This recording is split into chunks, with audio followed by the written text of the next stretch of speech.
install of a 28 square 3-tab onyx black shingle, remove and replace, with installation of new synthetic underlayment, drip edge, lead roof jack boots, ridge vent.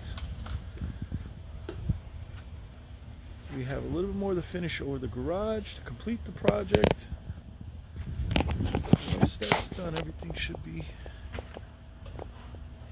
as need be for the customer. Pretty decent pitch. We had a full day on Friday, and here we are completing it Saturday afternoon or morning, just